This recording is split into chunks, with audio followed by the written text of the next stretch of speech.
الحمدللہ والصلاة والسلام علی اشرف رسول اللہ وعلی آلہ وصحبہ اجمعین۔ الحمدللہ ہمارا جو پیغام محرم یہ پروگرام نشر کیا جا رہا ہے، اس پروگرام کے مہمان خصوصی قاطع شرک و بدعت ناشر مسلک اہل سنت مفتی الحاج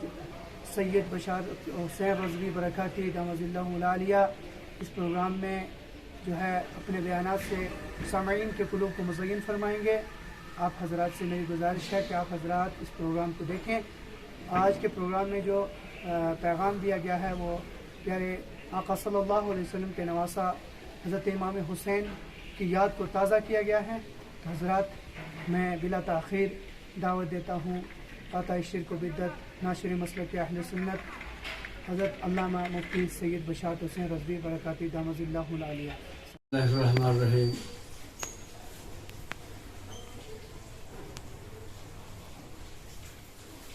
یا ایہا الذین آمنوا استعینوا بالصبر والصلاۃ ان اللہ مع الصابرین صدق اللہ مولانا العظیم۔ مولانا حضرات ایک بار درود شریف پڑھ لیجیے۔ اللہم صلی علی سیدنا محمد وعلی آل سیدنا محمد و صحابہ سیدنا محمد وبارک صلی صلاۃ و سلام علیک یا رسول اللہ۔ ناظرین، آج ہم محرم کے سلسلے میں آپ سے چند ضروری باتیں عرض کر دینا چاہتے ہیں کہ یہ محرم شریف جس میں شہداء کربلا کی یاد تازہ ہوتی ہے، حضرت امام علی مقام رضی اللہ تعالیٰ عنہ اور ان کے رفقا، وہ نفوس قدسیہ جو وہاں شہید ہوئے اور آپ کے ساتھ مدینہ شریف سے مکہ و مکہ سے کوفہ تک اور پھر کوفہ سے واپس مدینہ پہنچے، ان حضرات کی اسلام کے لیے قربانی اور محنت اور کاوش کو ہم نے آپ کے سامنے رکھنا ہے کہ مارکہ حق و باطل تو جب سے حضرت انسان دنیا میں جلوہ گر ہوا ہے تب سے چل رہا ہے حق و باطل کی جنگ۔ اس سے پہلے بھی بے شمار حق و باطل کے مارکے ہوئے اور اپنے اپنے دور میں انبیاء علیہ السلام نے اسلام کی تبلیغ کی اور لوگوں تک ایک خدا کی تعلیم اور اس کے پیغام کو پہنچایا، اور کچھ لوگ ایسے تھے کہ جو بالکل کھلے کافر تھے، اور کچھ لوگ ایسے پیدا ہوئے سرکار اسلام کے بعد میں جو مسلمانوں میں رہ کر کے اسلام کی مخالفت عملی طور پر کر رہے تھے۔ تو یہ آواز جو ہے حق کی بلندی کی، یہ اس وقت جب یزید اور اس کے ساتھی سرکار علیہ السلام کی تعلیم کو، ان کے پیغام کو پامال کر رہے تھے اور خلافت کی صورت میں، خلافت کے لبادے میں اسلام کو بدنام کر رہے تھے ان کے ساتھی، اس وقت حضرت امام علی مقام کو کوفیوں نے بلایا کہ یہاں ایک ایسے آدمی کے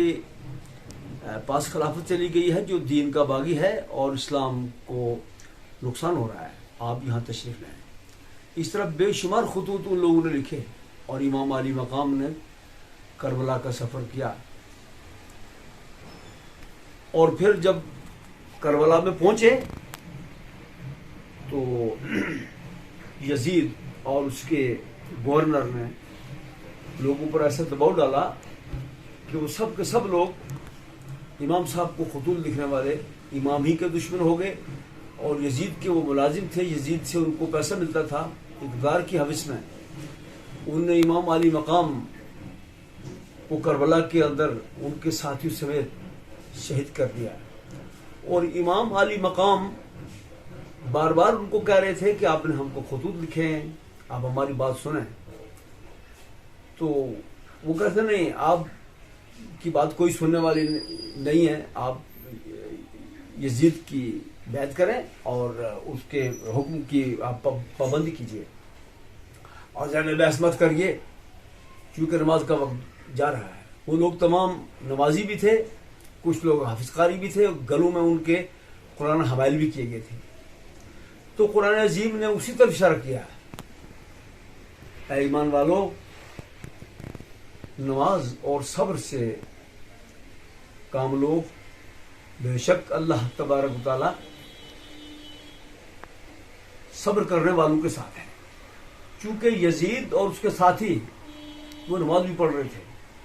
اور تلاوت بھی کر رہے تھے, بہت سارے کام کر رہے تھے وہ مسلمانی کے, لیکن ادھر بھی نمازی تھے اور ادھر بھی قاری تھے, مگر ادھر صبر والے تھے. امام علی مقام کے ساتھی نمازی بھی تھے اور صبر والے بھی تھے. اس لیے پروردگار نے اعلان کیا ان اللہ مع الصابرین, بے شک پروردگار صبر کرنے والوں کے ساتھ ہے. یعنی یہ نہیں کہا کہ بے شک اللہ تعالیٰ نمازیوں کے ساتھ ہے, اس میں ہمارا ایمان ہے کہ اللہ تبارک تعالیٰ نمازیوں کے ساتھ بھی ہے اور حاجیوں کے ساتھ بھی ہے, لیکن ان نمازیوں کے ساتھ ہے جو صبر کرنے والے ہیں. چونکہ آپ نے بہت بڑا صبر کیا اسلام کے لیے, آپ نے کبھی جھکے نہیں اور اپنا ہاتھ نہیں دیا, سر تو خدا کی راہ میں دے دیا مگر اپنا ہاتھ یزید کے ہاتھ میں نہیں دیا. اور ایک ایسا پیغام دیا امام علی مقام نے جو رہتی دنیا تک یاد رکھا جائے گا. اور امام علی مقام ایک تحریک کا نام ہے, ایک پیغام کا نام ہے, ایک منصوبے کا نام ہے, اور ایک جو سرکار علیہ الصلوۃ والسلام کی اور حق کی ایک انجمن ہے, اس کا نام ہے امام علی مقام. امام نے جو کام کیا وہ قیامت تک کوئی نہیں کر سکتا, کیونکہ آپ پیغمبر کے نواسے بھی ہیں, حضرت علی کے لخت جگر بھی ہیں, آپ صحابی بھی ہیں, آپ اہل بیت بھی ہیں, آپ پنجتن میں بھی ہیں, اور آپ حاجی بھی ہیں, اور آپ مسافر بھی ہیں, آپ غریب الوطن بھی ہیں. آپ کو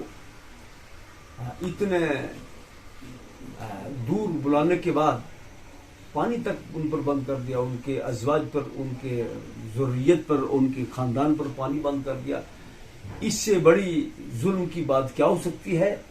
کہ ایک مسافر جس کو پیغمبر سے رشتہ ہو, پیغمبر کا نواسا ہو, اس پر تاریخ میں کوئی ایسا باب ملتا نہیں کہ کسی قوم نے اپنے پیغمبر کا کلمہ پڑھنے کے بعد اس کے خاندان کو قتل کیا ہو, اس کو تحقیق کیا ہو, اس کو پریشان کیا ہو. یہ پہلا واقعہ ہے تاریخ میں اندر, اسلام کے اندر, کہ امام علی مقام جیسے آدمی کو بلانے کے بعد دھوکے کے ساتھ میں, ظلم کے ساتھ میں, زیادتی کے ساتھ میں, اور نہ جانے کیا کیا ان لوگوں کے اندر ظلم و زیادتی کی باتیں تھیں کہ کہیں ان کو ترس نہیں آیا, اہل بیت پر ترس نہیں آیا, پیاسوں کو, بھوکوں کو اور مسافروں کو کس بے دردی کے ساتھ میں قتل کیا. قتل ہی نہیں کیا بلکہ اس کے بعد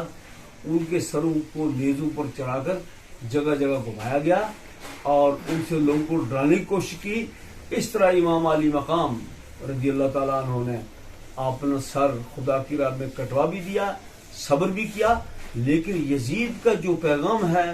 باطل کا جو منصوبہ ہے, اس کو پروان نہیں چڑھنے دیا. اپنا سر تو نیزے پر چڑھا دیا لیکن باطل کے نظام کو پروان نہیں چڑھنے دیا. تو ان کی تعلیم کا یہ پیغام ہے تمام مسلمانوں کو اس محرم میں کہ وہ امام علی مقام